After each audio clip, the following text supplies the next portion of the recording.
Hello everyone, আশা করছি সবাই খুব ভালো আছেন। আমিও অনেক ভালো আছি। আজকে সারাদিনের কিছু অংশ শেয়ার করছি আপনাদের সাথে।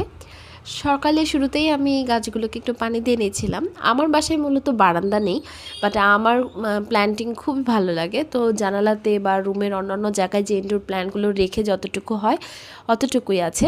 সো আমাকে আপনারা সাজেস্ট করতে পারেন যে কোন কোন ইনডোর প্ল্যান্ট আমি আমার বাসায় রাখতে পারি, যেহেতু ঘরের ভেতরে। সো যেই প্ল্যান্টগুলো খুব একটা রোদ দরকার হয় না, এরকম কোনো প্ল্যান্ট আমাকে সাজেস্ট করতে পারেন। তো আমি ঘর গুছিয়ে তারপরে হচ্ছে আমি ব্রেকফাস্ট করে নিই। আজকে ব্রেকফাস্টে ছিল খিচুড়ি আর আচার। আর এখানে হচ্ছে আমি মুড়োঘণ্টার জন্য ডাল সিদ্ধ করে তারপরে হচ্ছে মুড়োঘণ্টাটা রান্না করছি। মুড়োঘণ্টা মাছের সব মশলা দিয়ে বেশি করে একটু টমেটো দিয়ে মাথাটাকে ভালো করে কষিয়ে রান্না করে দেন সেদ্ধ ডালটা এখানে মিশিয়ে দিয়েছি।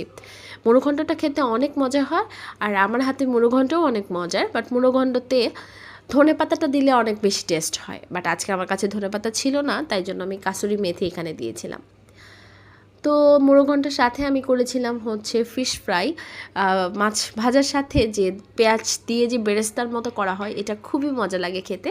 আর এখানে ছিল তিলের ভর্তা। আজকে এই পর্যন্তই। থ্যাংক ইউ সবাইকে।